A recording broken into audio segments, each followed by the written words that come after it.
All right. Namaskara, everyone. Welcome to this event. It's called Journeys with Bhumi Vasis. We've done a couple of editions of this, so this is the third one. Um, I think a couple of reasons why we wanted to do this. One was because as Bhumi College has been running its fellowship for so many years, a lot of people, not just people who apply for the fellowship, but generally they ask us, okay, so what really has the alumni been up to? What have people been doing after they've sort of finished the fellowship? And we thought this was one way to really good way to showcase what many of them have been doing, and they've been doing work in really varied fields. So that's one reason why we thought we'll do it. And the other really is um, to show that there are, for a lot of young people who are looking to join the alternative or maybe work in the social environmental sector, that it is possible to sort of follow a calling. And sometimes ambitions are set up by your families and your surroundings. So instead of just sort of looking at ambition, how do you follow your calling? How do you find it, and how do you follow it? We thought this would be a great exercise for young people out there. So those are a couple of reasons why we're doing it. We also want the alumni to connect within themselves. So that's one of our needs as well, Bhumi colleges. So yeah, before we go to the speakers and invite them to share their journeys, I'll invite Rama to just maybe briefly talk about Bhumi, because as I'm seeing the participant list, most of them know about Bhumi College. So maybe it can be just a quick brief intro. Rama? Yeah, thank you, Adil. Namaskara, everyone. So Bhumi College is a unit of KNA Foundation for Education, and it is an alternative educational space where our focus is to create a learning space where people who are concerned about living sustainably on earth, who are concerned about building earth consciousness, come together, share and explore with each other, and like Adil said, really anchor in what calls to them and take that path. So we offer a fellowship program as well as some short online modules as well. So that's in brief about us. Thank you, Rama. So, given that I think we may have about 10, 11 people who have joined in, can we do a quick round of intro, Rama, just to know Yeah, sure. That would be great. I think that would give Madhavi, Madhu, and Aparna also a sense of what they're looking for. So yeah, if all of you have joined here, if you could just maybe give us a very brief intro, maybe 30 seconds, 45 seconds, as to your background and maybe what brings you here, what are you looking forward to, and we can just go one after the other, popcorn method. So anyone who's ready.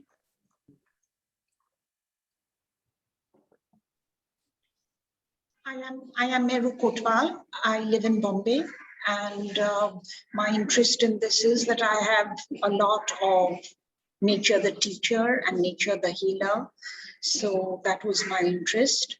Apart from the fact that I have several friends in Pune, one of them has already spoken. I belong to Astha. I'm an HR trainer, was an HR trainer, and now I'm more into holistic stuff. I'm through.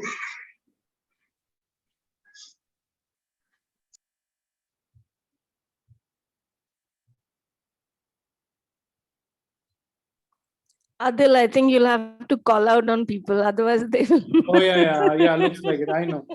Okay, I see Anish's name. Maybe he can go next.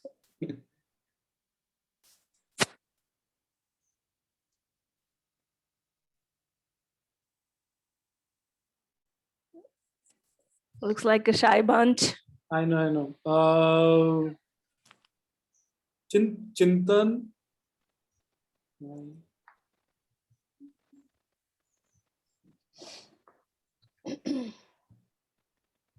Anish is saying not audible. Yeah, We you are. can't hear Hello, you. can you hear me? Yes, Oh, yes. yeah. Yes, yes, Anish. Oh, fabulous. Okay. So I'm a Bhumi alumni. It's been a very interesting journey with Bhumi. I'm here to hear from the journeys of these three people who I have. Aparna I have known closely, but Madhavi and Madhu I have not. I've seen their names and all that. So yeah, that's what I'm here for. I'm right now in Kerala. I'm done. Thank you, Anish. Bhargavi. I could go next. Yeah. Oh, yeah. Oh, Ah. great. Yeah, thanks everybody. It's wonderful being here. So I'm Bhargavi. I've been associated with Bhumi since 2012. In fact, when the seeds of this program was being sown, I was, uh, out there, and it has been wonderful working with Rama, Sita, and everybody at Bhumi. And since then, I also have been involved in this program by offering a small little module on environmental advocacy bit from my own journey of being part of an activist group and somewhat a think tank. And it's been very interesting to see the alumni take on very interesting things after this 1-year course. And I also bump into many of them in the other areas of my work. So it's really wonderful to see how everybody is eventually so interconnected, and such a holistic learning is very important in the current context of all that we are seeing and all that is happening around us in the context of climate change and everything else. It's very interesting because we see the alumni take up very interesting and new things. Like somebody helped set up a little restaurant, somebody worked all the way out in a remote Uttara Karnataka village. Then somebody moved on to become another entrepreneur. Very, very interesting things. Then somebody takes up a research project on forest ecology. So it's wonderful being part of this and also following up with the alumni to see what they are doing and being connected with them. Thanks to Rama, Sita, and everybody, because I think it's a one of a kind, very unique programs. Thank you. Thank you so much. Thank you, Bhargavi. Bhargavi, for that. Anchal, if you're here. Yes. Hi. Hi. So Anchal, we're doing just a very quick round of intros.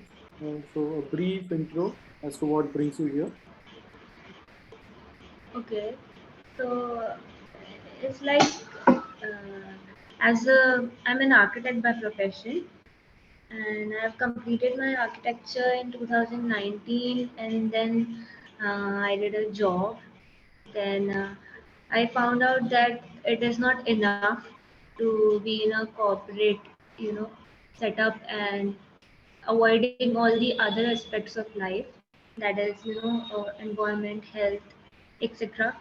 So that brought me here. I was just surfing on Facebook, internet, and then I found this college, Bhumi College, and then I approached you, and that way. Thank you, Anchal. Happy to have you. Aman.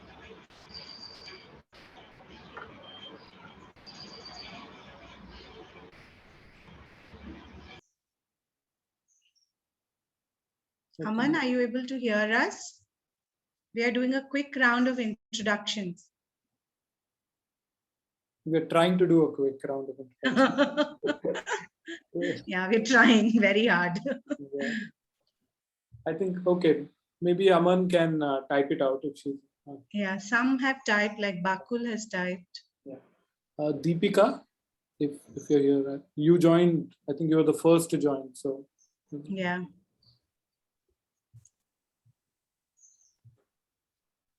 Hi, all. I'm Deepika. I'm from Bangalore.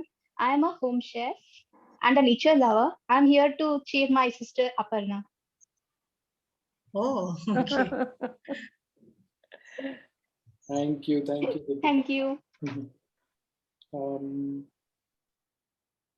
Okay, Himanshi.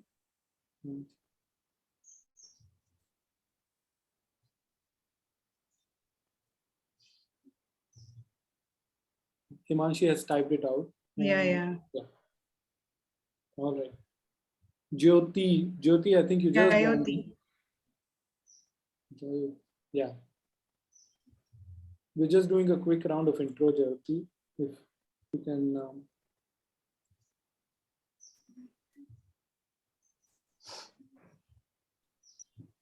Meenu. Maybe some can type if they're more comfortable. Yeah. So that option is always available. You can go ahead and just type in the chat box what brings you here. Mehru just spoke. I think Pooja. Pooja, are you there? Yeah, hi. I was just typing, but okay. Sorry. No, that's quite all right. So I'm Pooja Uchil, and I'm a Bhumi alumni. And I think this is an amazing thing to have where we can actually connect. I've always been curious to find what my co-travelers are doing, and this seems like a good opportunity to connect, to network, and to learn more about what you guys are doing in your respective fields. I am very interested in holistic education. That's why I did my fellowship with Bhumi. So that's why I'm here today. Thank you. Thank you, Pooja. Thank you, Pooja. Pooja will be speaking tomorrow at the same event. I was worried whether I sent her the wrong mail saying that. No, you didn't. Okay, great. So I'm fine. Sharath? Yeah, hello. Can Yes, you hear? Sharath, go ahead. Yes. Yeah, I'm Sharath. I'm a graduate from Azim Premji University, Bangalore. I had attended your first session 2 weeks back, and I was really happy to be there and listen to all the stories from all the Bhumivasis. And I have a deep passion for sustainability, permaculture, and gardening, farming.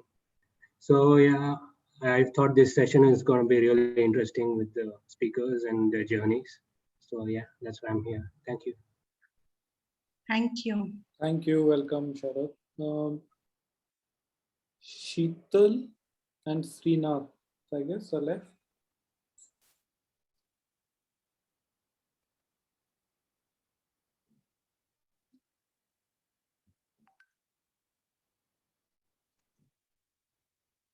Hello.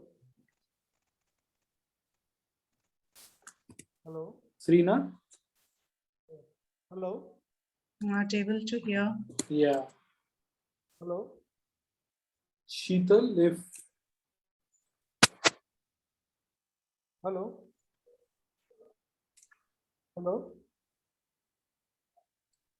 All right. Maybe Sheetal is away from. Adil, I think Srinath is trying to talk. I can hear him. He said hello 3 times.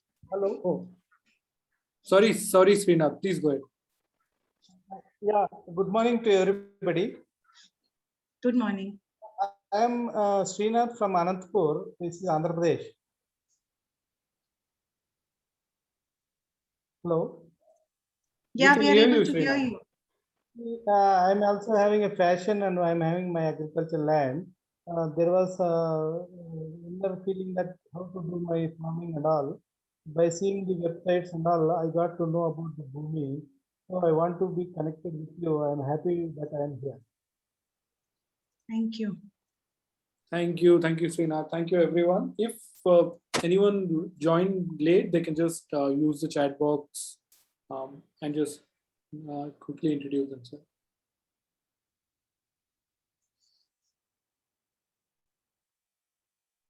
All right. So I guess we'll move ahead now. Rama? Yeah. Yeah. So our first speaker today is Madhu Reddy, multifaceted person, and many of you would have heard about her, known about her, farmer, permaculturist, photographer, teacher, trainer, all of those. But I'd like to share our experience of Madhu, the person. So that's the story I'd like to bring. So Madhu is part of our first batch when Bhumi started its journey in this field. And while the intent was very clear, the belief was strong, the direction was also clear. It was our adventure as well, because we were also starting out and figuring things out for ourselves. So so Madhu was part of that pioneering batch. And what I remember, though at that time I was not so closely with the running of Bhumi, I was mostly with the school under the same trust. But what I remember is from the beginning, Madhu was a very strong co-holder of the space. So she was not sitting there like, I'm the students and you tell me what to do. She would bring in her input. She would bring in from her experience of all that she had been with till then. She would give us input. She would give us feedback. So we pretty much felt she was part of the Bhumi team, you know. So Madhu has that ability to be a strong co-holder of any space that she commits to. And I've seen that later on, the permaculture conferences and all, you could see that, you know, Madhu brings that energy. So that's one side of Madhu. The other is she's covered a lot of ground. She has inspired a lot of people, including a lot of our fellows. But anybody brings that up and Madhu says, come on, like, you know, no big deal. So Madhu will always laugh it off. What I see in that is that she takes her work very seriously, but she doesn't take herself so seriously. She's grounded. She almost makes light of it, even if somebody says, oh, I'm so inspired by your work, kind of a thing. So in that sense, it's very easy to relate and connect to you, Madhu. I enjoy our conversations because I like your light-hearted bantering, and we cannot be talking to each other many days, and then suddenly I'll pick up the phone and it might be some official thing that I have to, you know, tell you, and all that is put aside and we have our own conversation. So, you know, your sense of humor, your the way we can easily banter. I always feel, you know, that sense of a strong co-traveler friend. And I think you offer that to many people. So, you know, you're a learner, doer, and also investing in others deeply. Yeah, so I'll end here so that Madhu can talk about her work and her journey. Yeah, Thanks, Rama. In other words, basically, when she was saying, you know, strongholder space, it could also mean a rebel. So there are some stories of me and me being very strong, but yeah. But so we I'll actually experienced just it start as a with that. co-holding. Huh? We experienced it as co-holding. Okay. I have a very short fuse, so that's another way of Rama saying, you know, strong presence. So I'll just share my screen just so that I can be on point. And Adil, if you could tell me, you know, just 2 minutes before the timer, that way I won't, you know, talk away. Just give me a second. Where did it go now? Ooh.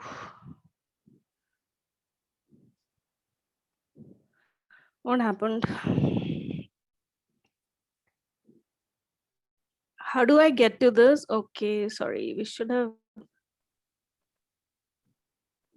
You'll have if it's a PPT, you can just open it and then use the share screen. It is open. But anyway, while I'm just searching, I'll actually just share. So I'll actually start with a little bit about my background, where so I have done a lot of things, as Rama said, and that could also mean that, you know, a lot of experience wise, but I still feel there is so much to learn and there's so much to do. And basically my journey started as a child in Hyderabad, but I went to Delhi as I think I was 4 or 5 years old, and then 9 years there, and then in Goa. So I spent a couple of years in India, and then at the age of 21, I left for the US, and I lived and worked and studied in California, especially the Bay Area, for nearly 17 years. So some of the worldview comes from India and some of it from outside. So I still am having trouble. I'm going to the basic. 1 second, no? Got it. Can you see? Yes, yes. Cool. And I should do slide share, right? Present. Okay, now I won't be able to see you guys. Okay. All right. So my biggest influence, Adil had asked us to just kind of couple of points to touch on, was influences and what got me to Bhumi. One of my biggest influences was traveling. And as a solo traveler, and part of it was connecting with myself, but part of it also was connecting with a lot of the issues that were going around, and connecting with people, and kind of seeing the similarities, and how we are all connected. You know, the aspirations are pretty much same for all the human beings around the planet, and that's something that I noticed anywhere from Europe to Asia. And that kind of even though in the mass of people you don't know the people, you still know that, you know, if they're gazing away, it's about a dream that they have, or they're going home to their children, or some troubles they have. And it's pretty much same around the world. And a lot of that also brought me to some of the issues that were there, and climate change realities became more and more apparent to me. And the interest on the environmental side actually came in 1992 when I went to the US. I went back to do my undergrad. I had done a 3-year course in India, which at that time was a diploma. It was in hotel management. I'm an IHM grad from Goa. And there itself, I didn't want to do anything related to medicine or engineering or anything like that. I just wasn't interested. Even though there was interest in medicine, I didn't get in through merit. I lost by a few percentage points, or whatever you want to call it. And I just, after that, I was like, okay, I want to do something new. So hotel management, I wanted to be a chef, never entered the industry more than a year. Never really worked in the industry, but I have that background, and some of my food related connections comes from the 3 years I spent learning about food from a technical aspect, from a cooking aspect, from, you know, an anthropological interest in it kind of thing, but never from a growing aspect. That's really not there in the course. And so when I went to the US, I went for my master's, but ended up doing my undergrad again. And that is where, in my English class, I had a huge influence in a professor who taught the class through environmental issues.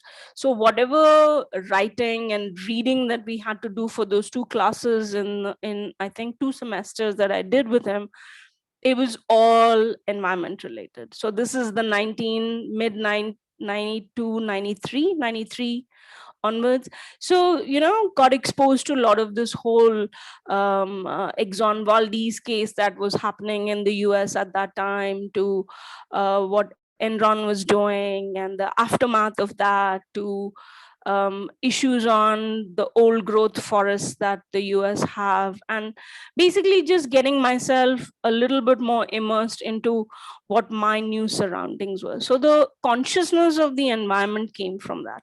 So that kind of translated into me being a better recycler, better using things, and that continued. So through my whole stay there, I was a good farmers market, customer and things like that. So slowly that consciousness actually started from there. And the way I kind of brought this back to working was once I moved away from, okay.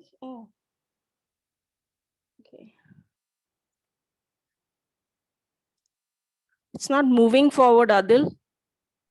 Sometimes it gets stuck. You'll have to go, the slideshow, it gets stuck when you pause can for long. Try using the forward arrow, or maybe just stop sharing and share it. Okay. Okay, now I lost it again. Okay, got it. And okay.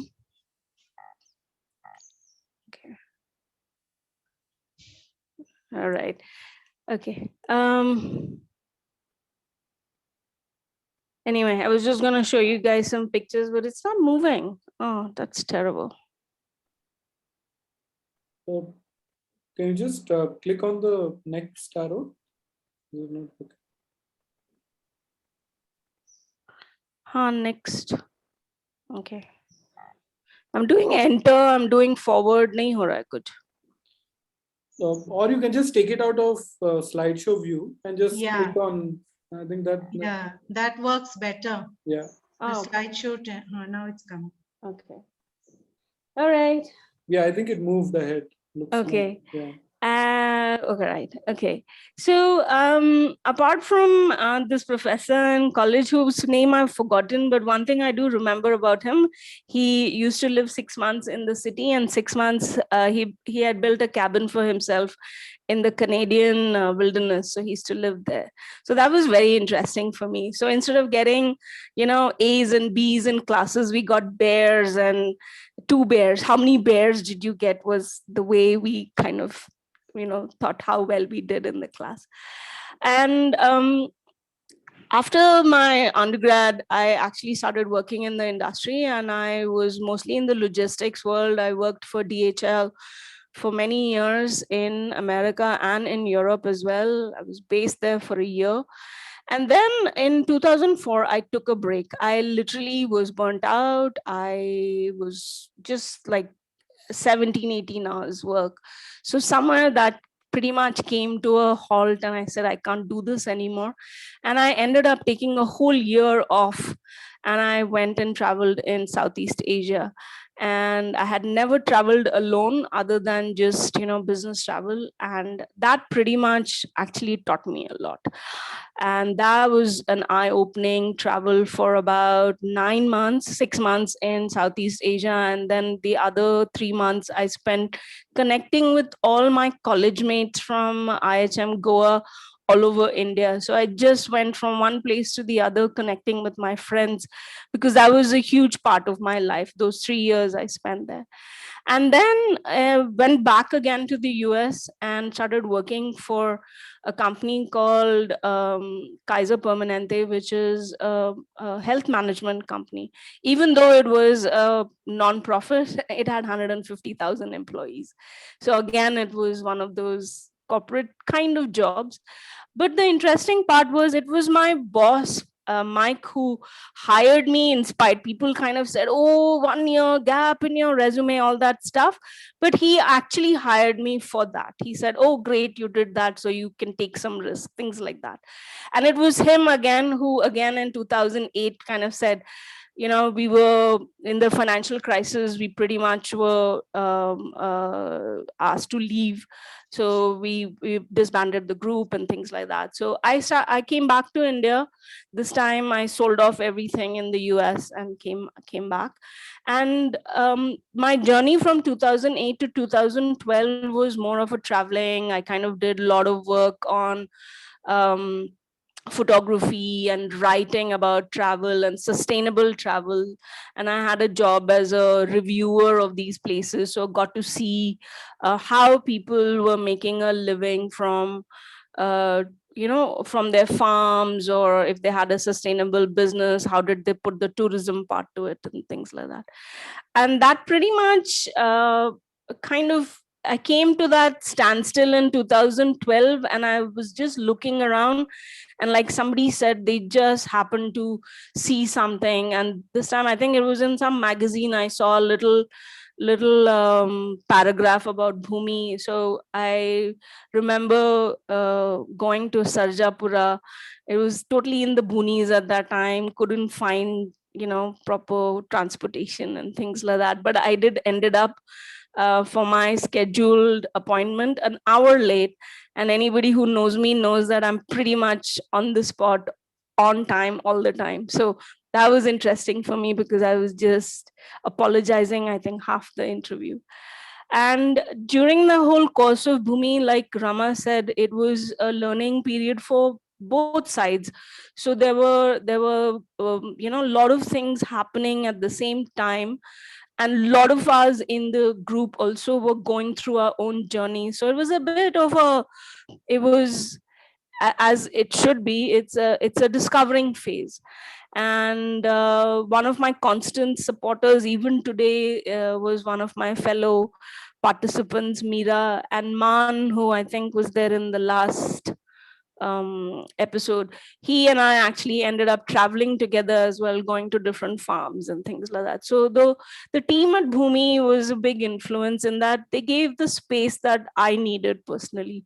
And there was a lot of space and time for me, because as a person in the hostel, there were just 3 of us. So there's not much to do, right?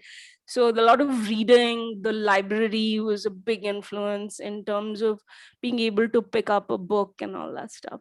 So 2012, 13, and then I traveled and I worked on and volunteered on a farm in Auroville, and then kind of came back to my own ancestral farm, which has been in the family for a while, and said, okay, how do I do it? And how do I start? And I just started with a lot of typical analysis from a project management. How do you go about starting a new project? So did that whole analysis.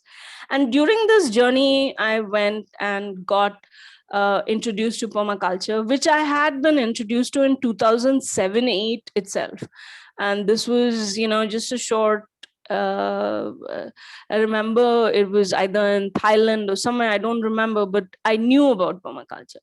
So I wanted to know who in India is doing it. So that's how I kind of got in touch with Narsana and then Padma, and did my first PDC with them. And it just so happened it was their first PDC too. And basically that started the journey of being involved in permaculture. And through the whole permaculture network here in India and outside, I went to a conference in the UK. So that kind of immersed me a bit more into permaculture and what it can do, and what is it actually. And the fact that it is such a design strong science process, which I connected to back to my consulting. So it was a marriage, made in, it was really great. And it was during this time that I met a lot of people who came before me in terms of doing a lot of things. So Anendu sir in Calcutta is again a permaculture elder, Dr. Ismail, and I got introduced to him while I was trying to learn about the soil on the farm and things like that. Bablu and Mary, I didn't meet Mary till I think about a couple of years back, but Bablu had met, and it was their journey in Timbuktu, and how did they go about taking their personal interests, combine it with the social justice and social interaction. So they are based in near Anantapur. So got in touch with them, and now actually had the opportunity to work with them on the farm school that they started.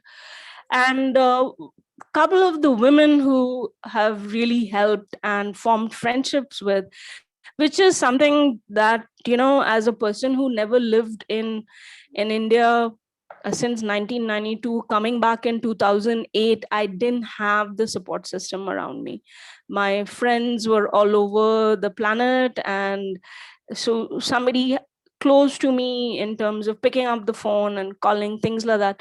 So I met Sangeeta at my farm. She had come to visit, and she is a great influence in me learning more about food and nutrition. And in fact, she and I actually started a group on Facebook called Native Indian Foods, and we went from there. Clea and Malvika are two women in permaculture that are working on their farms, have been working on their farms, and doing more than just farming. They also take permaculture to the neighboring farmers, which is where it should be going to, is the small farmers that need a lot of help and stuff. So there's a combination of, you know, working on the ground on your own farms, but also how do you take that knowledge, because otherwise it just basically becomes, you know, me myself kind of thing.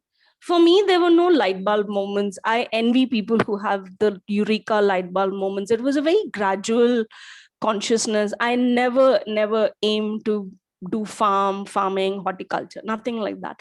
It was more wanting to find a space where I wanted to be in my grandmother's old house and, you know, kind of get familiar with that.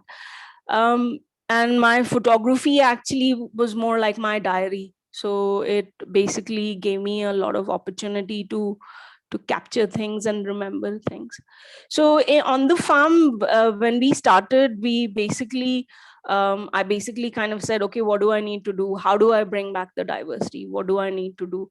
It's too little of a time to go to the specifics. So I'll just, you know, broad was bringing back diversity. Even though it's a very old farm, it has a lot of old trees, but how do you bring back more diversity? So in fact, we've put in 21 new species of trees just last year, and this year we put 41 new species, and that itself is a huge thing, because I have to go search for what is available, who's doing what, and then make the nurseries or get the plants and things like that. So increasing biodiversity is a whole, like I can talk about 45 minutes just on that.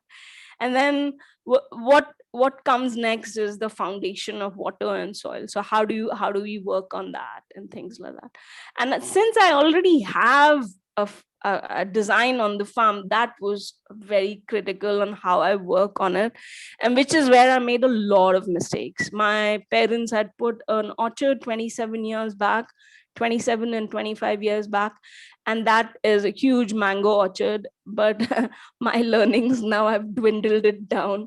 So I truly, you know, because of the biodiverse thing, you can't be a master of one thing. So you become a jack of all trades to some extent.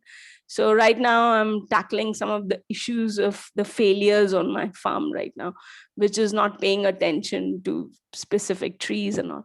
And we went back and kind of said, okay, I need to make an income as well, because even though I didn't want the income for myself, how do I make sure that the people that the farm sustains the 4-5 people that we employ and we work on and things like that. So that brought us to bringing in the diversity back in terms of the fruits that we do. So added more fruits like guavas and supporters and things like that. And again, climate specific. Having said that, also created microclimates on the farm, because there will be a time where I might become a tropical rainforest. If I have the kind of rain that I had last year, it'll be great. So how do you actually prepare for the future as well? So I've got little nooks and corners in the farm where I have even coffee growing, 2 plants of coffee growing. I have a kokum tree and things like that. So how do you extend your food reliability, so to speak? And so, okay, just to share a little bit more about the permaculture journey. So I came to a point where I wanted to share what I was doing. And I remember one of the things that Narsana had asked at the end of our PDC was, what do you want? What will you do for the coming batches, or something like that, he had said. You will do your farming, all that is great, but what will you do next? So I kind of told him I'll put together some kind of a documentation for soil, and I will, what I learn, I will come and share. So that's how I started facilitating some of the sessions in the PDCs that Aranya hosts in Zahirabad. And then slowly from there, wanting to connect back to my deep interest is the whole point of traveling. So how do I take that and what I want to do in this field and move forward? So along with a colleague, we started something called Teaching Where It Matters, and that's an umbrella of permaculture educators, and we started doing permaculture design courses, and our concentration is the remote areas from where people can't come down to the mainland because it's very expensive. So how about 2 or 3 teachers going there and teaching? So Manipur, Nagaland, Darjeeling, and we did one in Goa as well, even though it's not remote, but we did one there as well. And how do you build the permaculture guilds there? How do you take a knowledge which they already have? One of the things to understand is that many of these communities, many of the tribal background, many of the indigenous communities, they already actually have a lot more, how do you say, deeper connections to the nature. So how do they not lose it? So kind of making them aware of their own own heritage, and kind of putting a more system thinking on that, and saying not always the traditional is correct also, because there's a lot of context that is lost. For example, in the Northeast, a lot of jhum cultivation, which is the slash and burn. At one time, it used to be a rotating slash and burn. They would go from one haylock to the other, and by the time they came back to the one, it would be 20 some years. So their context has changed, their land rights have changed. So how do you actually do that? So in terms of building the community, recognizing that the online space is something that we can connect to. I cannot connect to everybody, right? And who I want to connect to are geographically apart as well. So the internet brought that, and the Facebook and Instagram and things like that. So started a group on Facebook called Seed to Soil, basically kind of having these conversations so that people feel comfortable to ask a question. Others who know more than me, or others who want to share, also have a platform. And same way, we started something, as I mentioned, with Sangeeta, Native Indian Foods, right after the National Permaculture Conference in Hyderabad in 2016. We said, okay, we got to do something about taking back the conversations on, heritage foods and things like that. So it's not just growing food, but also understanding the foraging, the forest foods and cuisines and things like that. So right now, what I do, mostly limited to my Hyderabad related. If people ask for vegetative propagation from my farm, they're welcome to come and take. We haven't monetized it or anything like that. So right now people can come and take a few cuttings for themselves and things like that. And in terms of personal changes, there's 7 of us at home. So the little I can do, in the last 4 years specifically, we've gone all organic as much as possible for all of our dry goods. So rice, wheat, pulses, oils, spices, everything that's in the kitchen, which is dry goods, we've pretty much gone organic or natural. And fruits are from the farm. So in season, we've been able to get anything from mangoes, guavas, chikus, sapota, some bananas as well, kala jamun, falsa, mulberries. So trying as much as possible. And if we are getting any fruits, we're trying as much to get even apples directly from the farmer and so on. And most of my items are also natural, gone away from the soaps and things like that. One of the things in all of this has been the lack of concentration on zone 00. So there's a whole concept of zonation in permaculture. Zone 00 is me, myself, and so that's where my next steps are, because I feel that I have spent too much of time on the farm and the farm related things, because I'm also burning out again. So the whole thing that brought me to going away from the whole burning out stress of day-to-day things, it is affecting me again. So that's been a big challenge, because I'm working alone on the farm, and since it's a private farm, I can't go in and ask for the NGO status and things like that. So kind of it's a lone ranger operation kind of thing. And in all this, there has also been a change in the personal health, which I wish people would tell us women who are entering our 40s and our 50s that it's such a big impact. I know we laugh it off, but it's been a huge toll, so mentally and physically. So right now, those are the challenges that I'm working on how to get back to some of my interests, which was photography, which was black room photography. I would do a lot more slow photography. I wanted to do it. So things like that.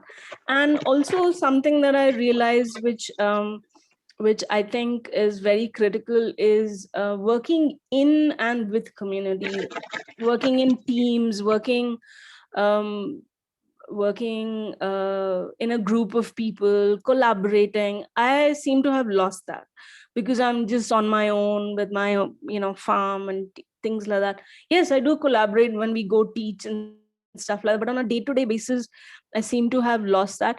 And sadly, where I am, hardly anybody is doing any kind of farming these days, and they're not really interested because of many reasons. It's a peri-urban farm, so 60 kilometers from the city, so it's hard enough with all the farming related problems, but it's harder when you are close to an urban environment where everything becomes very expensive.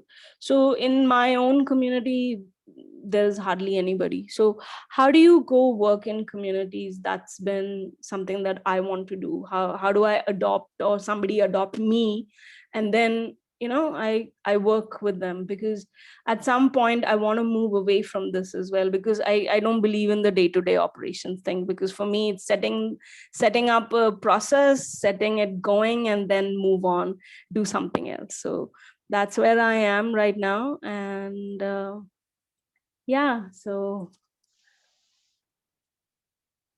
I don't know if that's, I think, did I take more than 20 minutes? I'm not going to answer that question now. Maybe later. All right. I'm just kidding. I couldn't see your message because when you're doing that. I know the yeah. screen. So, right. But I think it okay. was working. Right. So thank you, Madhu, for the presentation. I think people who have questions can just sort of file it, and then at the end of all the presentations, we'll have a interaction.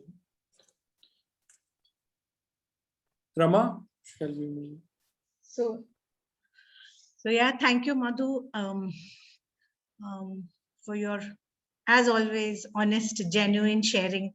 I think one thing Madhu always does is brings all the idealists back to terra firma and says, this is also hard work. So yeah, and I think it's important to know of the challenges as well.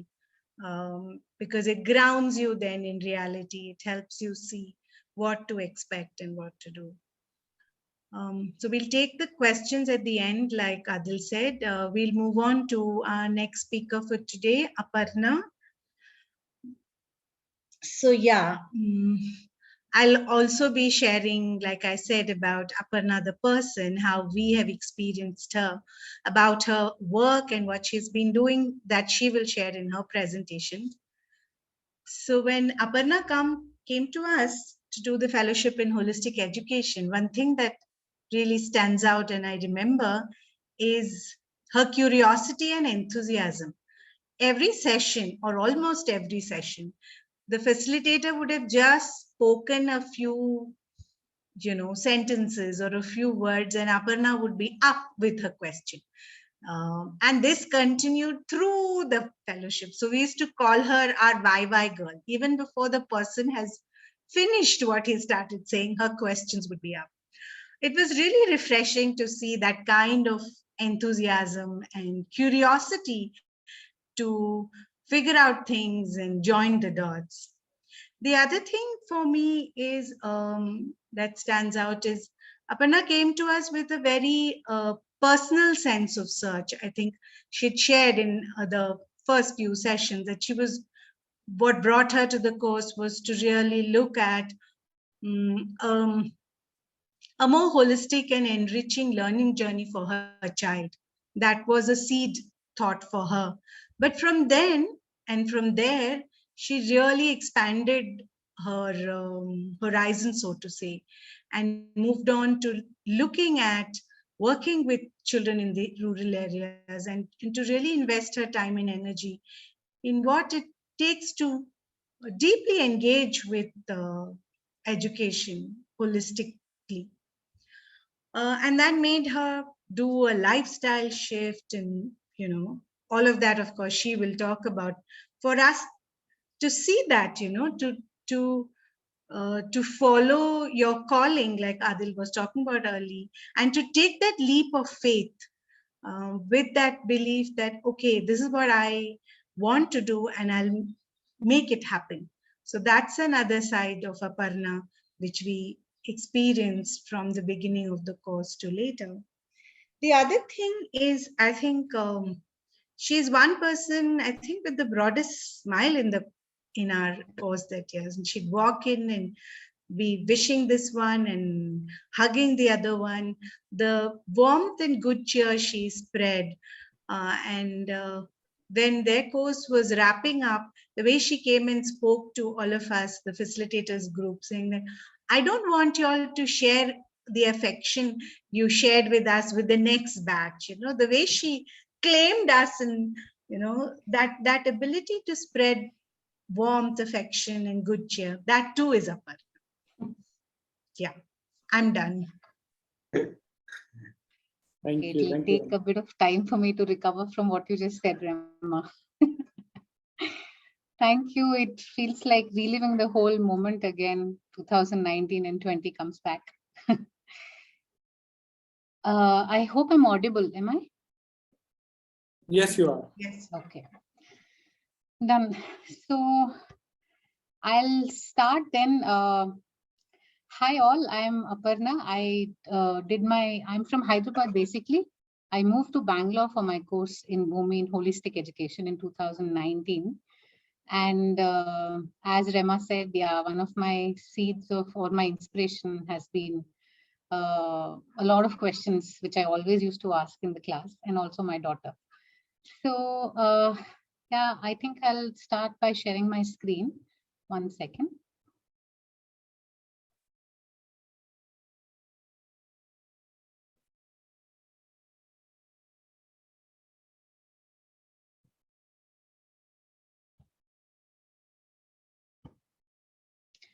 Can everyone see? I hope everyone can. Yeah. Okay. Yes, that's exactly my state of mind right now. Last moment panic, which I'm very famous for through my school days. This has been following for last 2-3 days when Ishita called me 2-3 days back and said, would you be interested to share your journey post Bhumi and what you've been doing and all that. So, okay, then I'll start my journey of what has been going on. The first shift that happened was when, like, throughout, it's always been what do you call it? The health has been one of the reasons why I wanted to make a shift from the conventional to the alternatives. And one was health, anxiety, and then seeing everything around, which was full of plastic everywhere, not finding a solution, getting depressed by what's happening all around. And of course, one of the major reasons for me to change my lifestyle or to shift was my daughter, Maithili. So when she was born, as like all obedient parents, we always start thinking what's the best for them, what's the right kind of food that we can give them, what's the right kind of education that we give, what kind of environment is what we provide for the children. And these kind of questions made me go back into thinking what I can do about the problems that I'm facing. And then exploring about homemade baby food and having a diaperless life, then less packaged food, carrying my own dabbas to restaurants. People used to laugh. And then what is right kind of education? What does learning actually mean? How does it stay? And while exploring homeschooling and other forums in Hyderabad, I came across a conference which was being held in Bangalore called the Learning Societies Unconference. And that was apparently held by Bhumi in 2018. And that's when I stumbled upon Bhumi College. I didn't know about Bhumi before, but once we came across this platform, which was offering a very different kind of courses on sustainability and education, it caught our interests. It was actually my husband who wanted to join the course in sustainability and get into these alternative areas of working. But maybe somewhere we decided that it will be nice if I do it first, so that I could help Maithili also in her educational journey, and then he could do it later. So I ended up doing Bhumi course in 2019, and that's how Bhumi happened. This picture is very special for me because this was one of the first things that I sketched when I came to Bhumi as one of my first classes. It almost symbolizes what I felt, or what Bhumi meant for me, like nature, natural building, water, then the earth conservation, and mother and daughter relationship, and what you want to make out of it and what you want to do further. So this is how Bhumi happened, and it's been a roller coaster ride since then. I could never forget my journey in Bhumi. A lot of things that came up, and there were a lot of learning which happened during Bhumi, but few things that stood up for me and still stick to me right now are perspectives. This is one of the best. I mean, I feel it aptly summarizes the meaning of perspectives that I want to talk about. It's a cartoon which says our country was founded some 200 BC back, and she says 200 BC back, and then he says, yeah, before Calvin. He's the guy Calvin who says it was of course founded before Calvin. The perspective that Bhumi offered, and the kind of friends and the different perspectives that I got from Bhumi, and also accepting that there are different perspectives and all could be right at the same time. So that kind of a diverse platform that was provided by Bhumi was something which I've always cherished, and it stays with me all the time. Then community is something which I've always, which is some of the most important things which have stayed back. When you're starting on a journey which is not the usual or the conventional, these kind of supports of pillar of supports, like your friends and people who are doing the same journey or in somewhere behind or in front of you doing the same kind of a journey, taking the odd paths to make their dreams come true, yeah, I mean, getting into these paths. So it's so comforting to have friends who can understand your journey, who can empathize with your reasons, with your beliefs and all. So I think I found a great community at Bhumi. That's one of the things which still stays back, and they are bastions of support for me even today.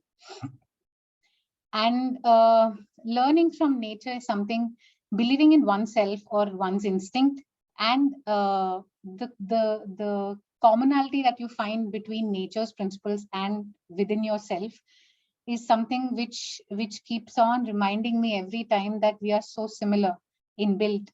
But yeah, it just in this whole buzz of city life, in this whole buzz of trying to become something else, or trying in that rat race, you lose that touch with yourself and your instincts.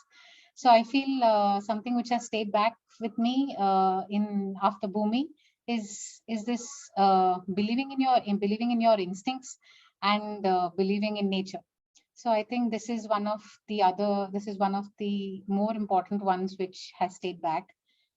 And also acceptance of self, something which has transformed the way I think about myself or about others, and how I hold myself today, is also a big thanks to Bhumi and the inner outer ecology and the kind of process work that we do in that 1 year of course. Is something which has really helped me accept myself and all shades of me. Some shades which I like, some shades which I don't. But acceptance is something which has really helped me calm down and find my inner peace. So yeah, I mean, these are very few things that I met.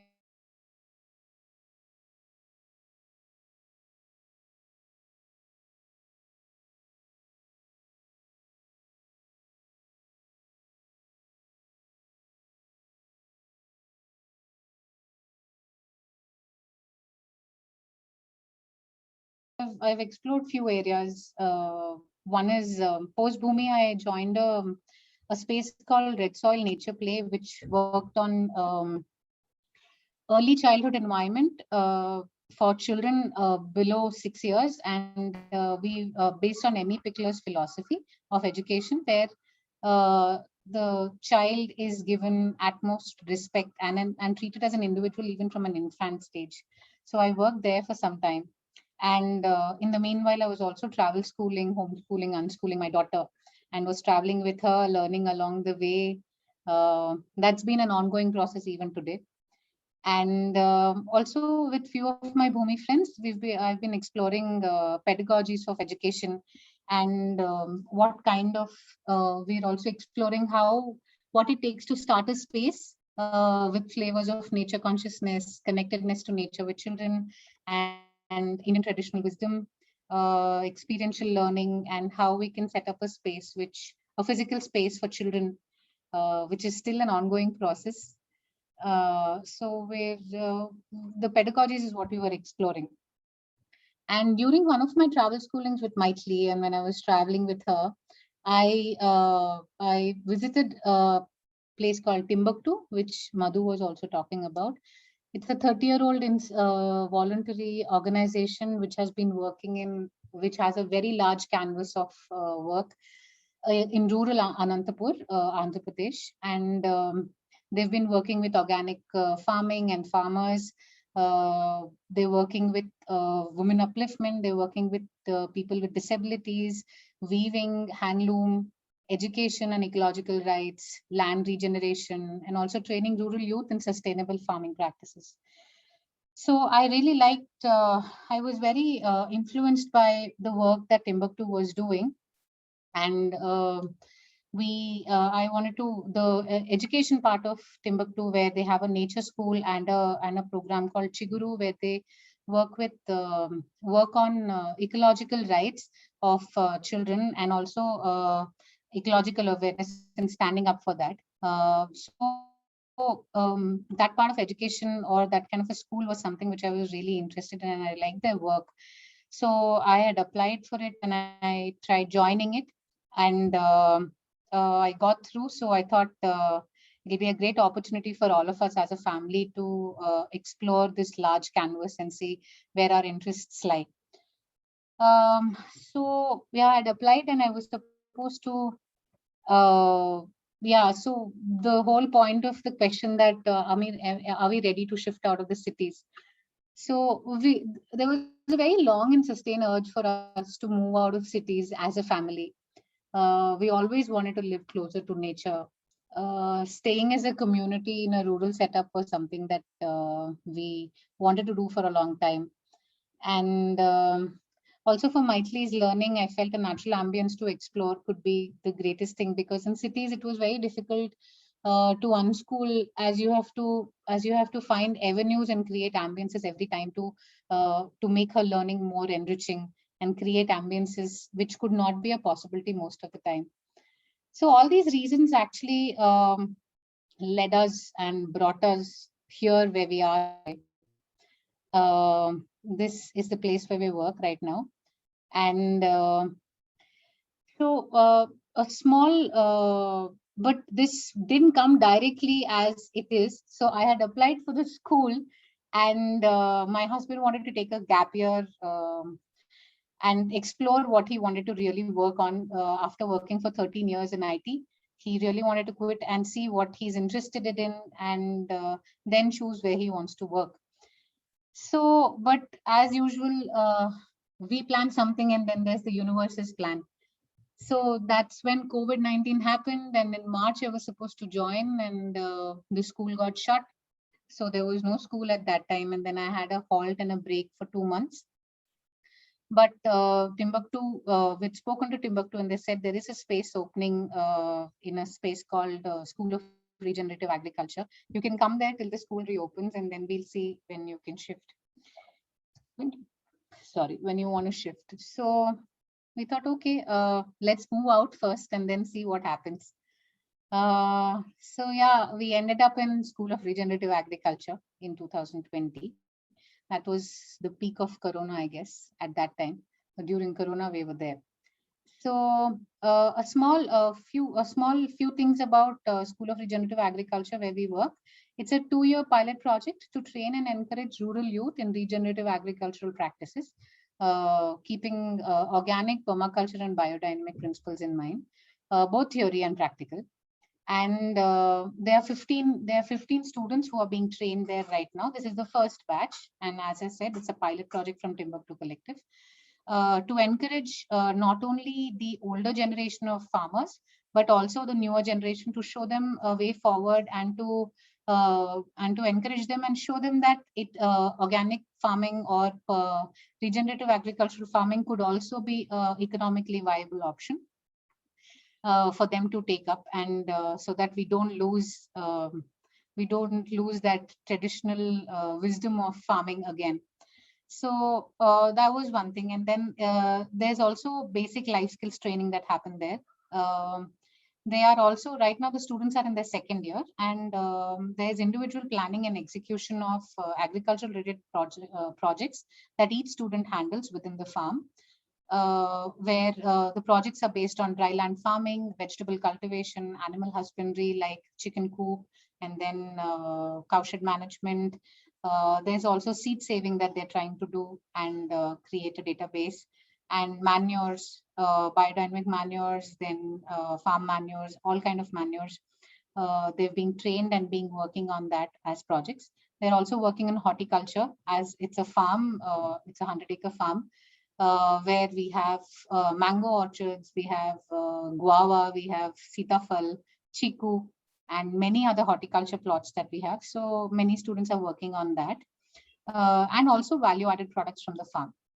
So these are the few areas where they're working on their projects. Yeah, just a few clips regarding how they're working. There's one making BD manures, they're working kashayas and organic kashayas. Then there's the vegetable plot. Then there are classroom sessions which happen. There are a lot of external faculty who have come in despite Corona being on and off.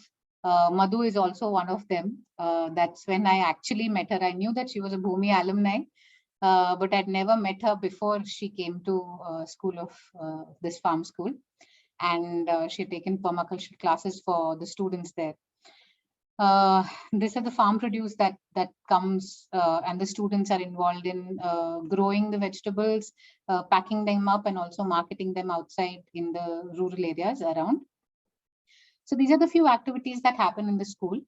These are all of them. All the 15 students are from the neighboring districts in Anantapur district. All the neighboring villages in Anantapur district. They've been chosen so that they come from a background of small scale farmer landholders or also landless holders. So yeah, so this is slightly briefly about the School of Agriculture where I'm working. Yeah, that's all the students with 5 of our faculty. That's me and Bablu, and then there's Zuhita and Karthik and Neelkanta. So these are the students, and that's the campus where we work and stay. Yeah, so my current work, what am I doing in School of Agriculture? I don't come from a sustainability or farming background, even my Bhumi course, though my father is a farmer and he's also been working in his farm, in his fruit orchard for a very long time now, but I have no experience of farming. So what I am working right now there is on life skills. I'm working with students on English communication with students and helping them communicate better and understand and all that sort on English communication. I'm also working on farm produce management, since it's a huge farm and we get a lot of produce every season. We're looking at how well we can use it and how well we can utilize it without being wasted, and what the waste can be done. Like we've worked on bioenzymes when the lemons get really spoiled, and when we get lemons, we don't get like hundreds, we get like thousands of lemons, and then when they get spoiled, we really have to work on how it can be managed.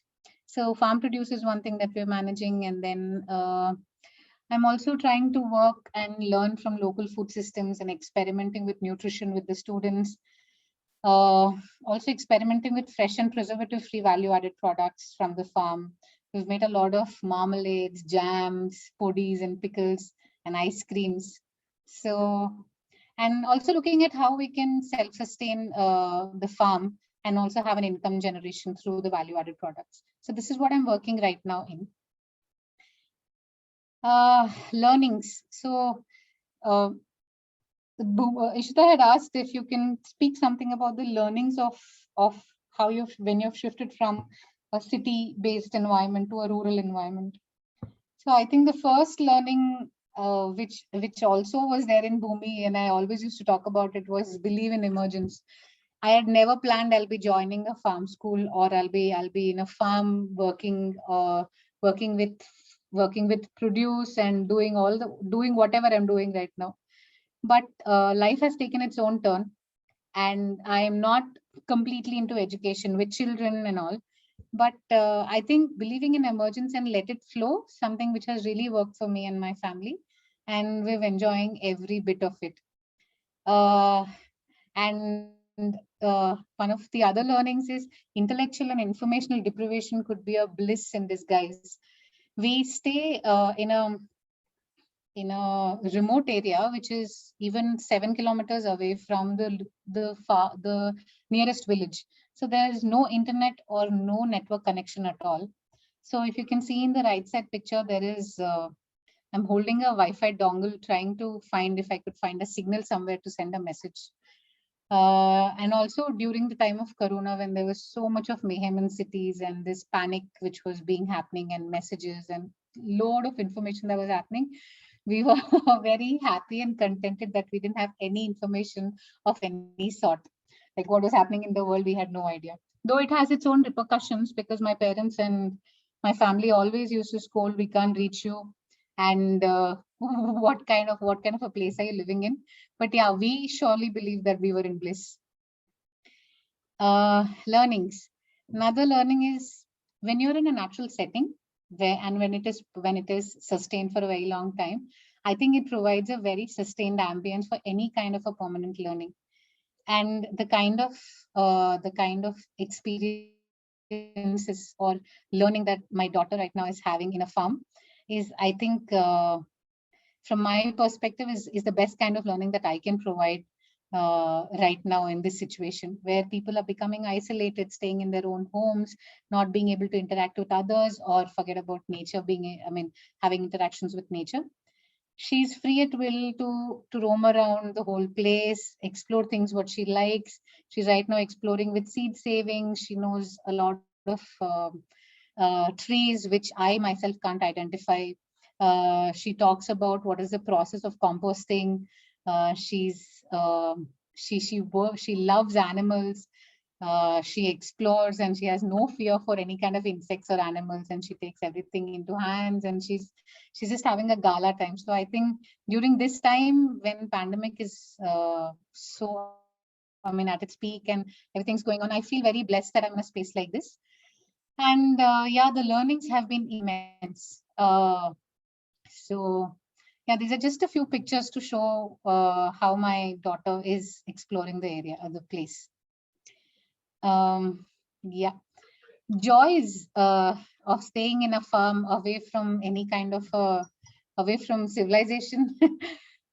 Yeah, I mean, witnessing seasons change. I mean, the first picture shows actually the tender tamarind leaves which come and which we use for making dals.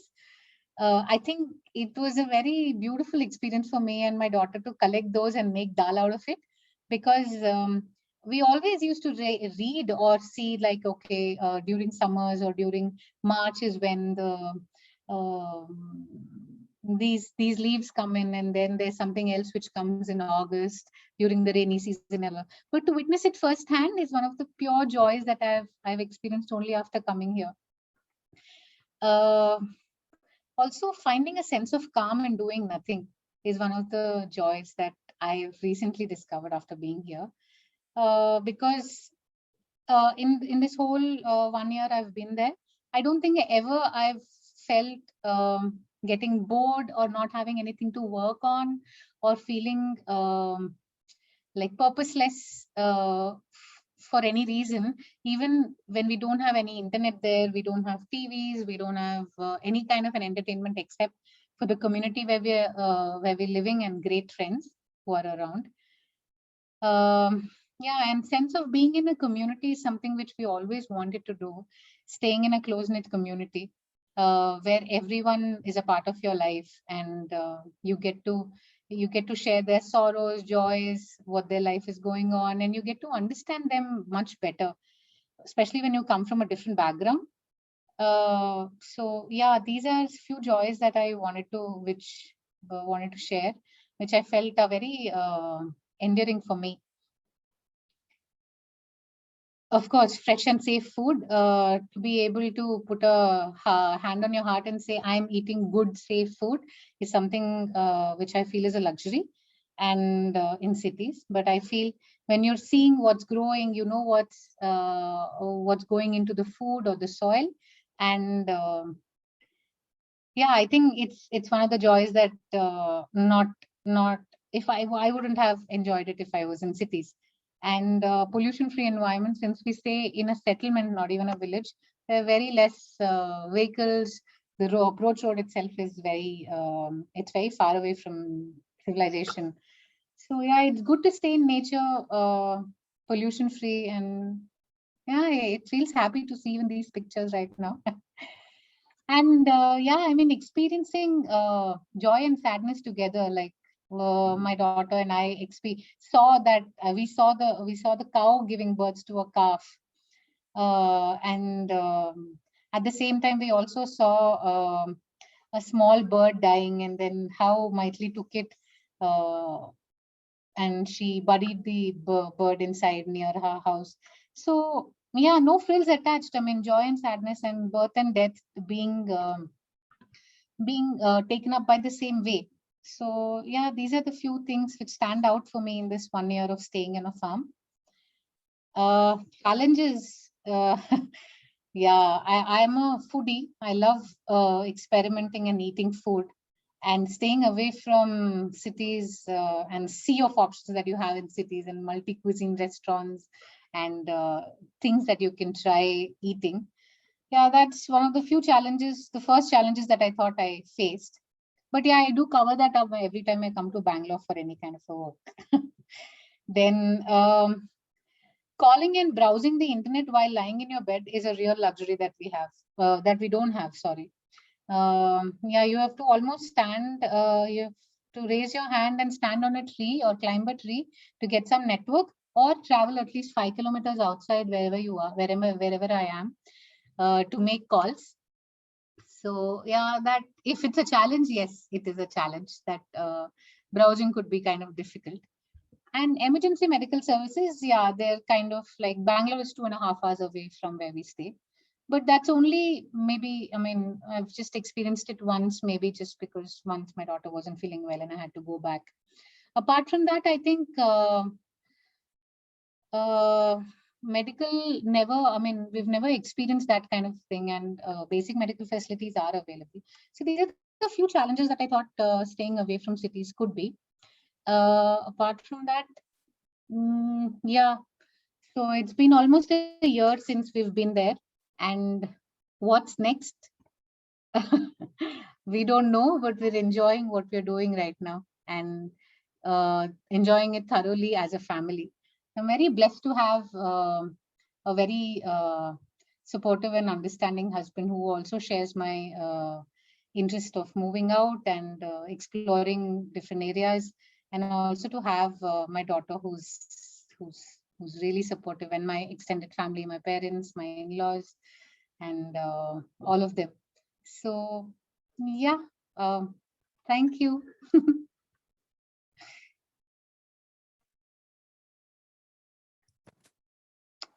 Thank you, Aparna.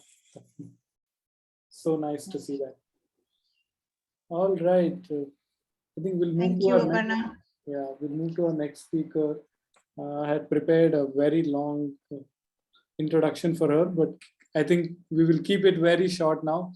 Madhavi, I think my experience of Madhavi has just been somebody who is always, I won't say full of energy, but it's a little bit of naughtiness, a little bit of always wanting to crack jokes and just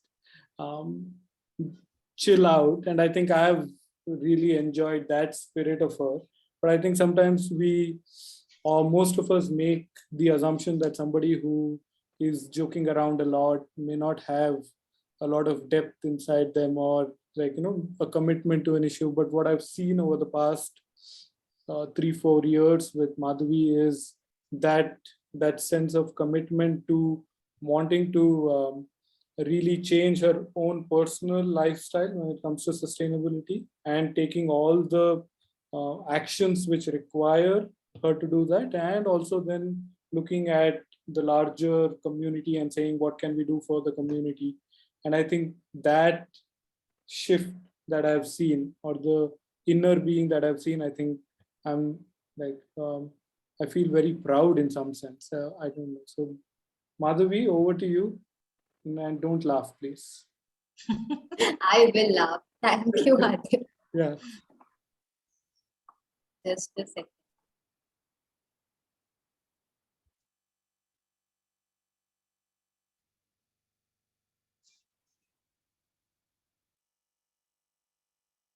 Yeah.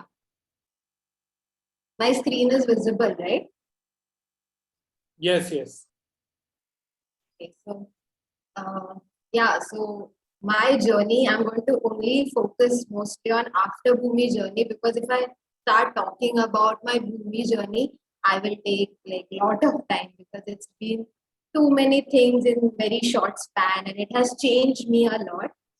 But just to give a brief intro about myself, I was born and brought up in Mumbai, but I have always been attached to my roots. I have been coming to my native place in vacations, and somewhere I knew that this is where I belong. So this is a very a song which is in Marathi, and it stays with me since, I don't know, I've learned it in school, but it stays with me, and I really relate to it. So it in Marathi it says, "Raktamadhe odha matichi, मनाचं मातीचे ताजेपण, मातीतून मी आले वरती, मातीचे मम अधुरे जीवन. So I've tried to translate it, but I don't think I have done justice to it. But it is like I am from soil. My mind has freshness of it. My blood really wants soil. Without it, my life is incomplete. So as I said, I have always felt that I belong to ground, like things which I like. I really always like to do hands-on things, and I was most comfortable when we were doing basic things, not very what to say, high-fun things, very intellectual things. I was not very comfortable doing while growing up also. So Bhumi is the place where I started my journey of self-exploration. Like it gave me a new lens, new perspective, and I feel after Bhumi, I'm seeing everything through that Bhumi filter, and it makes so much sense. And everything is interconnected, and like whatever I'm doing, somewhere or the other, it intersects with something else which I want to do. So I started seeing, questioning, and understanding more after Bhumi blessed me with this lens. So, and most importantly, I really found myself and my inner voice, because I'm very fortunate to be born in a family where my father always supported me, and he really wanted me to do something with environment or farming. But I was doing it because yeah, it's nice and all. But in Bhumi, I found myself, and how much I also wanted, and that really helped my like journey after Bhumi to what to do, what not to do, and what will really impact my life. So, and of course, Bhumi gave me the most important thing, which is my tribe. Without them, I don't think I could have done whatever work I'm doing. In every step, in every challenge I face, I have all of them like just one call away. Whether it's just to rant, just if I'm just wanting to share something, to give suggestions, feedback, they're always there. And I'm super, super grateful to everyone from my Bhumi tribe. So after Bhumi, I started volunteering and working with organic farmers. One of the teacher I got through this journey is Rajendra Bhatt sir. He has farm in near Mumbai, and he is one person with whom I still connect. I like if I have any issues, I can call him and ask him. So, and his way of life, I stayed with him for 15 days and learned what he is doing. And I really not just farming, but I learned a lot regarding lifestyle from him. So he is, and many other are there obviously. And one more interesting and very difficult project which I did just after finishing my Bhumi journey was Kav Zanzira. It was an eco rehabilitation program which I did along with Ruth. She was working at Bhumi when I was studying there. And this was we worked with women prisoners, and basically what we try to do is whatever we were learning in Bhumi, we try to place that and try to use those methods for their rehabilitation. And this was a like super roller coaster ride. I struggled. We were planning so many things, and things were not going according to our plan. But after all of it, the results, though they were very small, the results which we saw, and the like whatever we could achieve, I feel very blessed to be part of that program. And one more very, very important thing that program taught me is if I'm not well, I cannot do much for anyone else. So how important it is to keep myself safe and sound physically or even mentally. So this is something which I'm consciously trying to practice now in my everyday life, because many times I am such a person, like I want to do so many things, and then I'm like, oh my god, I don't even have time to just sit back. So this is a conscious effort, because I think like if I'm not at my 100%, I cannot deliver 100%. So this is something which I try to carry forward.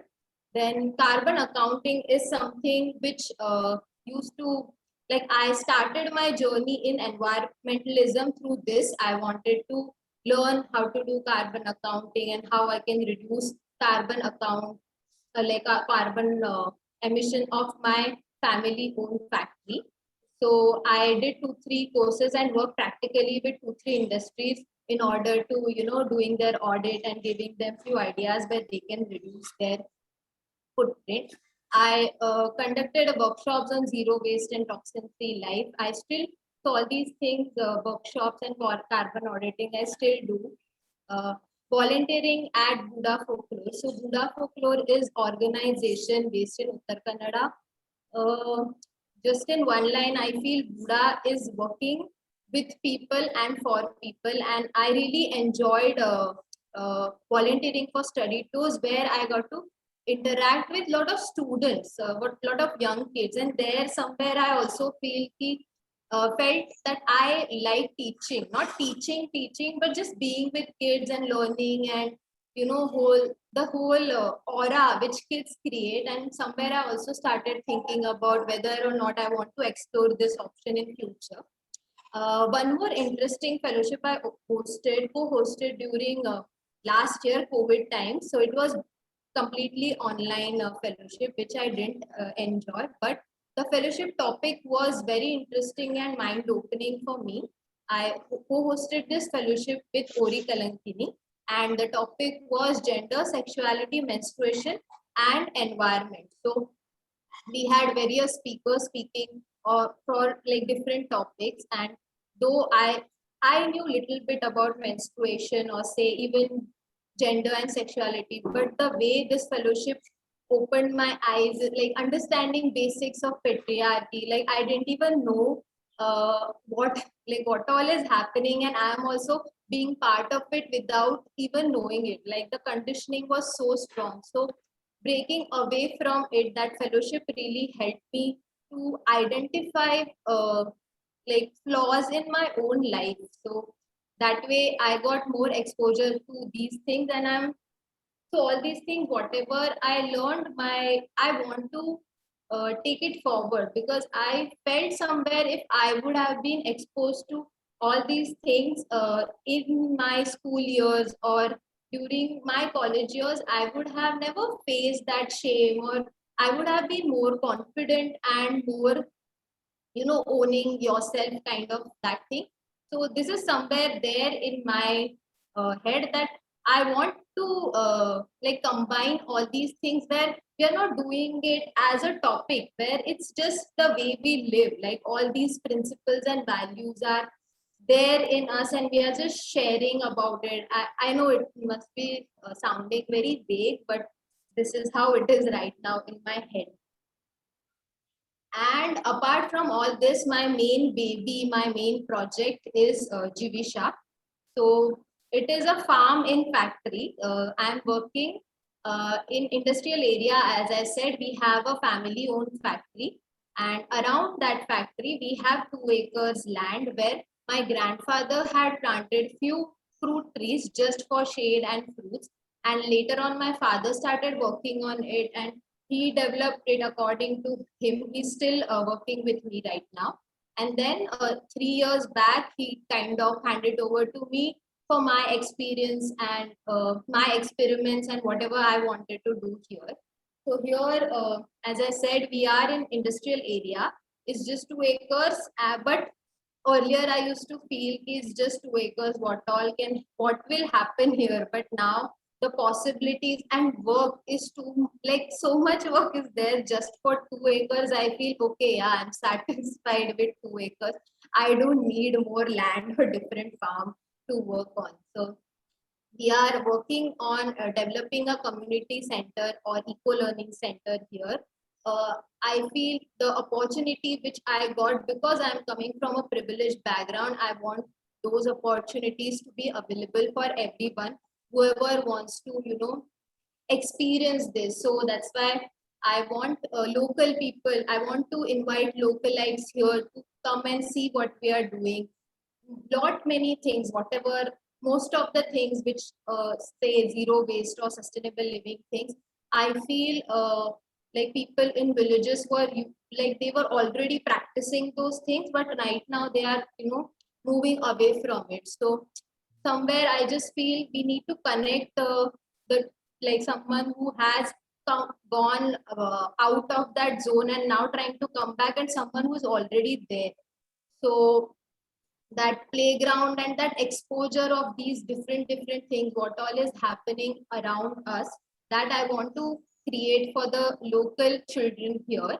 And also one more thing is because because of my family, I have been attached to these traditional practices which now are coming back as healthy habits or trends, which makes me like grateful also. And also I question that why are people leaving it, because they are not aware, because somewhere they feel those practices are lesser, or there is a lot of influence which is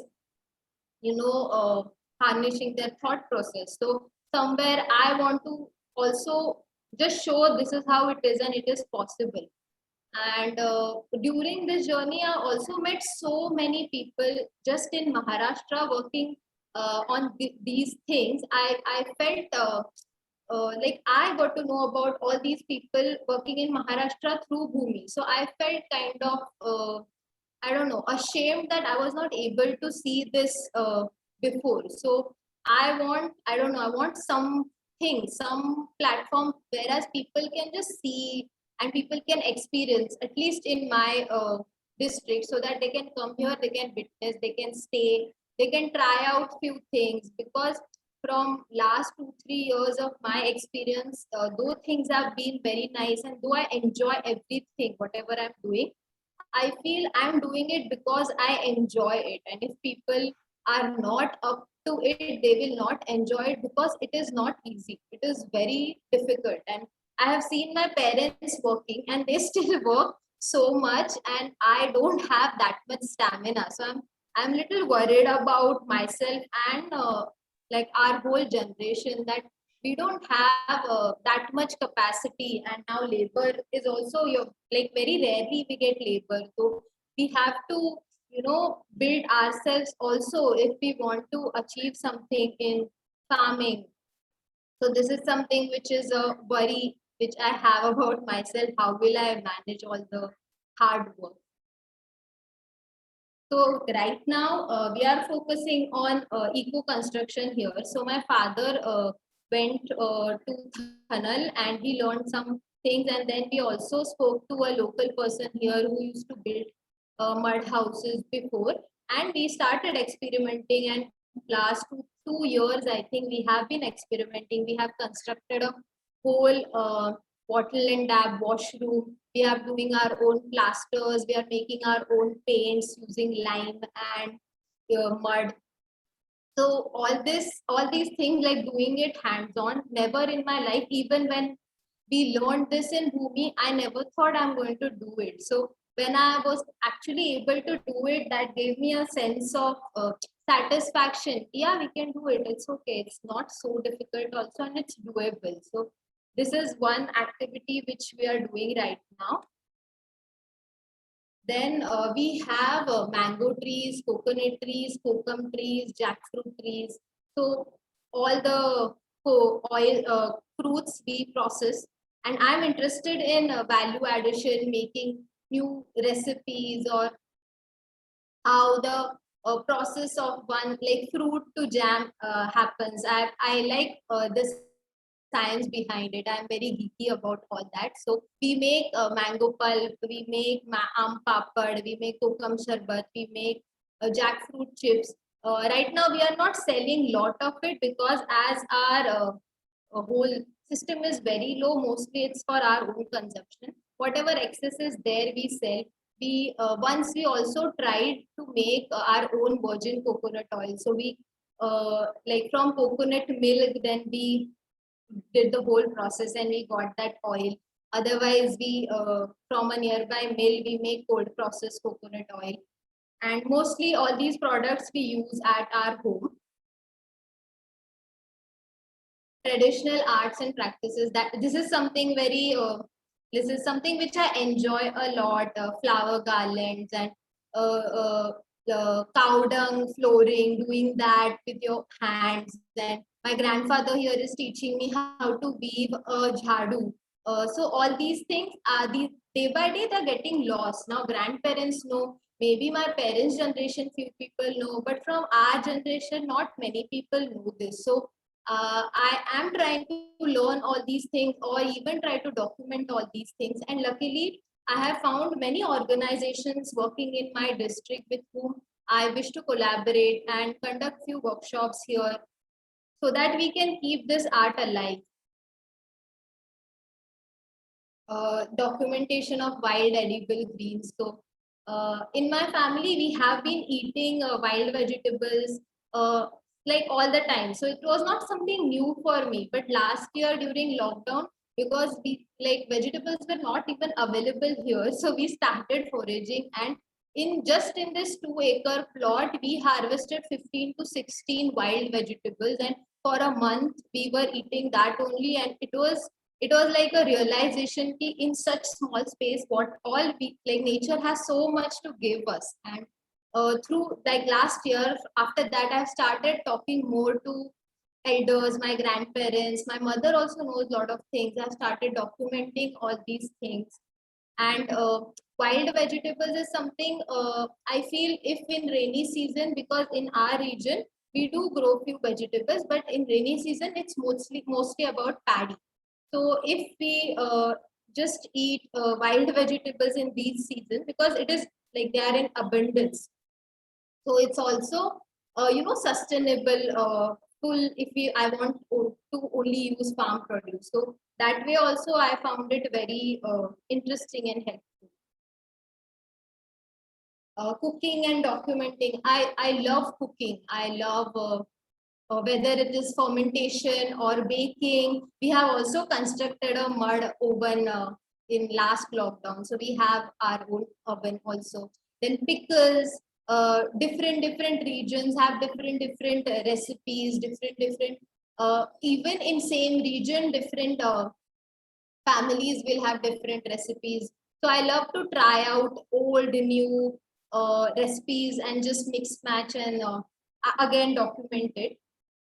So here I have made rose soda using natural ginger bark as fermenter.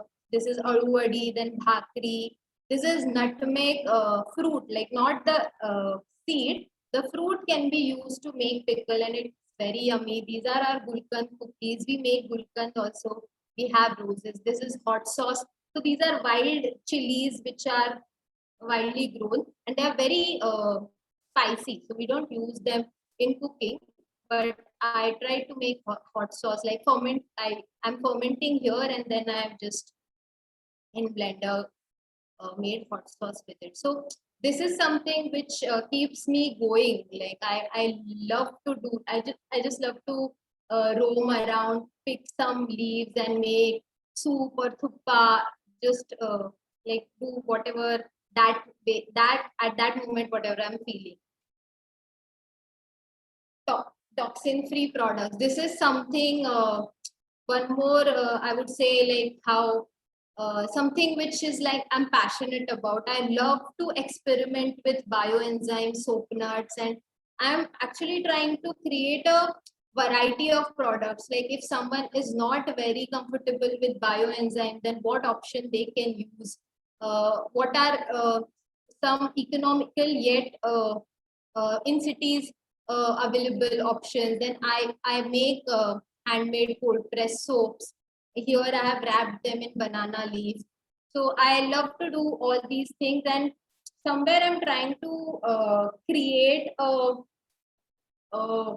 like a dictionary kind of thing, where if like all my friends in cities, they're living in cities, mostly my Mumbai friends, so they would just wonder, oh, is it possible? Because most of them are not even aware that something like that is there. So I feel if they have doubt, they should just click at this point. And so I'm working on that website kind of thing.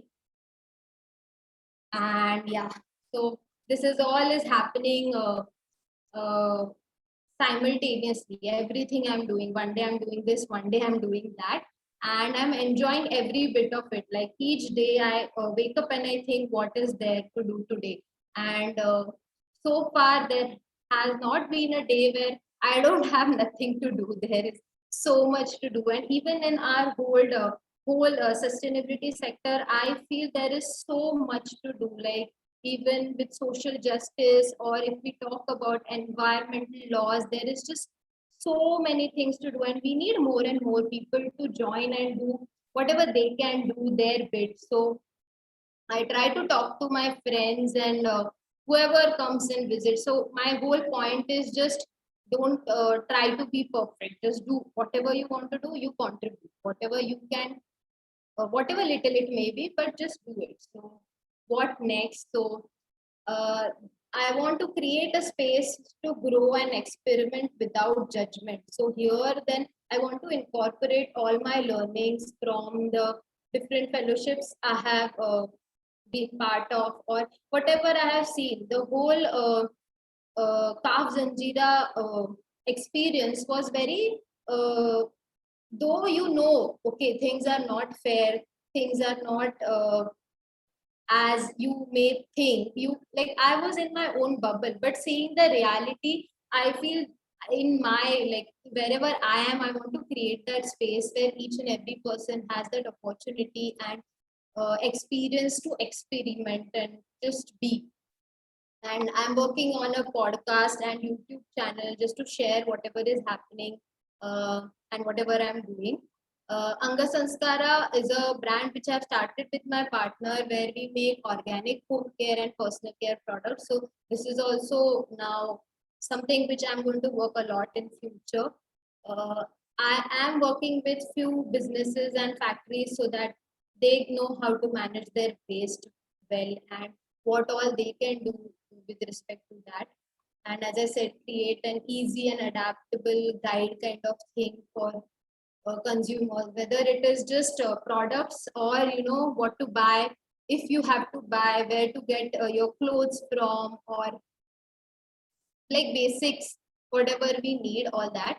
And I'm very, very like I feel natural colors and fermentation, everything, it's kind of like magic. So I'm very amused by what all natural colors are there in and around us. So I want to work. I feel one day, like it's my dream to have a witch kind. Like I am a witch and I have my lab where I have all kinds of natural ferments and natural colors, and those I'm using in different products and making things and Ayurvedic herbal products, all that. So I'm fascinated by all that. So I wish to work on that in future. Yeah, I think, yeah, for now, that's it from my side. Thank you. Oh, thank you, Madhavi. I'm amazed you have time to breathe also in the middle of doing so many different things. It was just wonderful to see all the things that you're doing. Sometimes I finish one crossword and I feel like I've achieved something. You are doing like 100 different things, and congratulations to you, and very happy that you're doing this.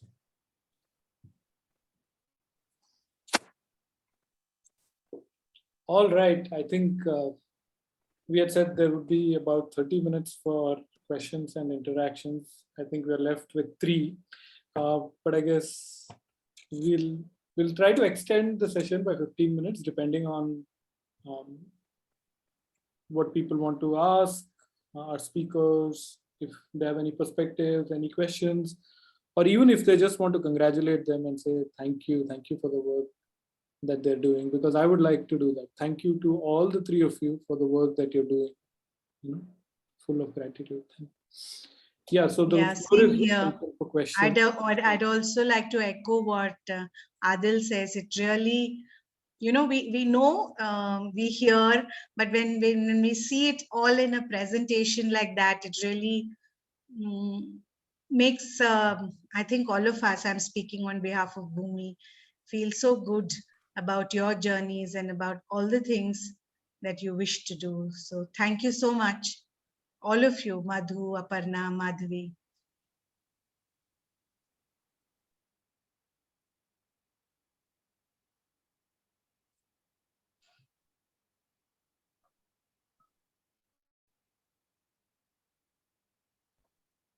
I'm also a little hungry after looking at the slide that Madhavi showed. That was some very appetizing things there. Slide. Yeah.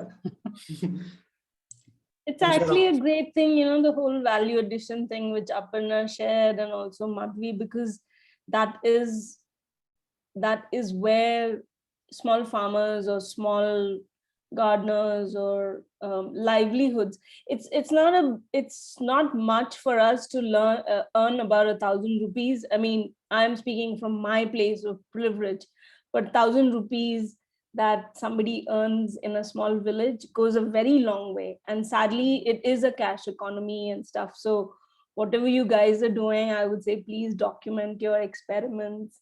Please make sure that these recipes come out in some kind of an open source and stuff. And I'll be the first one to, want, because it's actually, that's where this whole industry needs to be moving, where a lot of support is needed in terms of how do we work on value addition. That's going to be the key for bringing out people from wherever they are in their economic status and give them some additional cash. Yeah, totally. I think documenting and, because then it can be shared further and really critical. Yeah, absolutely. I think the Bhumi Eco Village Network idea that we had started to work on, maybe one of that could be on documenting all these, what various groups are doing. Yeah.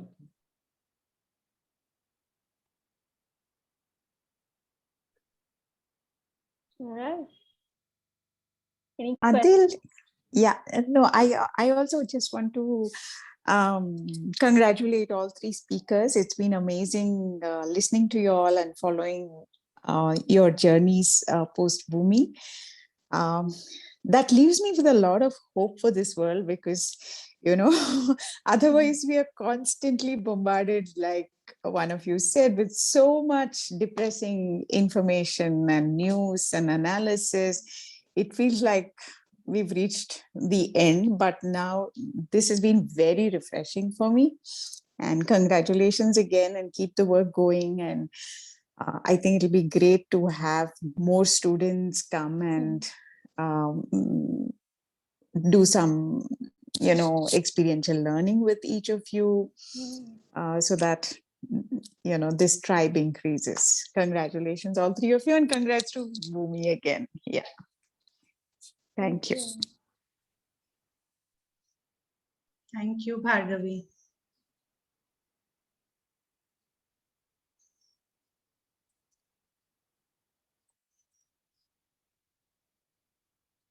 I think people are just absorbing all that has been shared, and maybe some are feeling hungry like Adil. So don't see questions coming.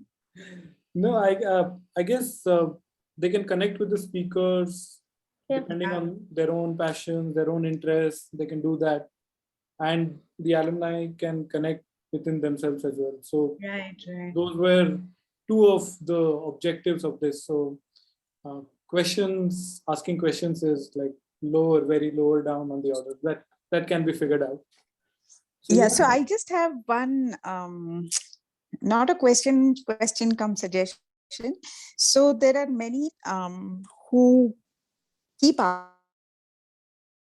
asking me for possibilities to be able to work with their hands and intern and things like that. So recently I connected somebody to Buddha.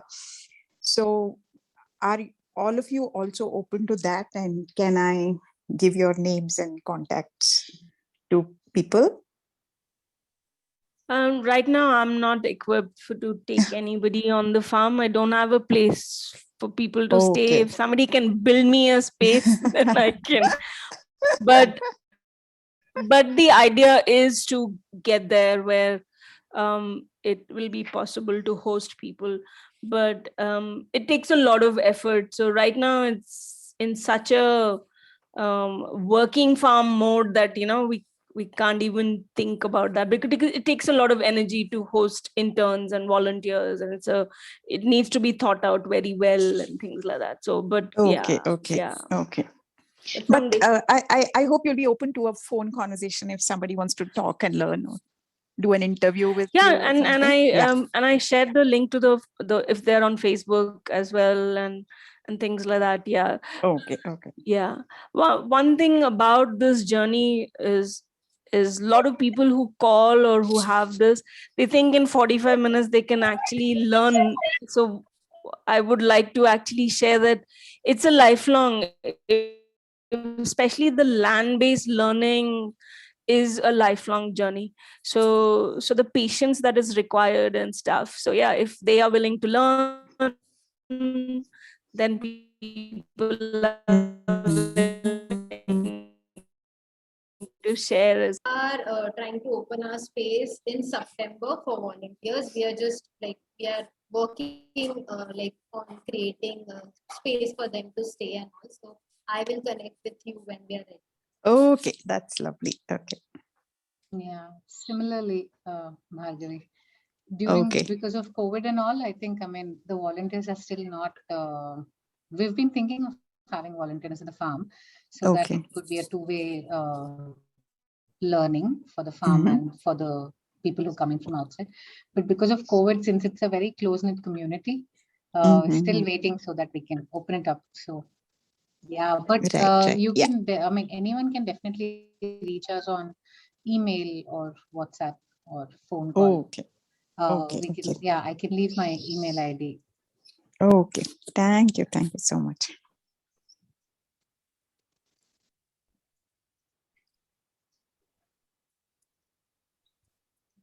All right. Rama, then should we close? Yeah, we can close, I think. All right. Thank you everyone for joining. Thank you, Madhu, Madhavi, Aparna, for agreeing to do this. Thank you for all of you who joined in. Hopefully you found some value in it. We will be continuing the series. So we are back here again tomorrow to hear 3 more alumni and their stories, and just they're doing work in, I think Pooja was here or is here, working with education, somebody working with sustainable menstruation, other fields. So a lot of interesting journeys coming up tomorrow. So thank you everybody. Thank you. I just have a question. Is the recording available if on your website or the Facebook page? If I want to lead others to this Yeah. So we will be uploading this on our YouTube channel, and then we can share the link with you. Okay, great. Yeah, Thank you. Thank you. Yeah. All the journeys we are uploading, Bhargavi. Lovely. All the episodes we are doing. Okay. Thank you. Thank you. Thank you, everyone. Hi, everybody. Thanks for joining. Bye. Thank you. Bye. Thanks, everyone. Catch you on the road. I'm definitely getting on the road. Bye. Bye, everybody. Bye. Bye.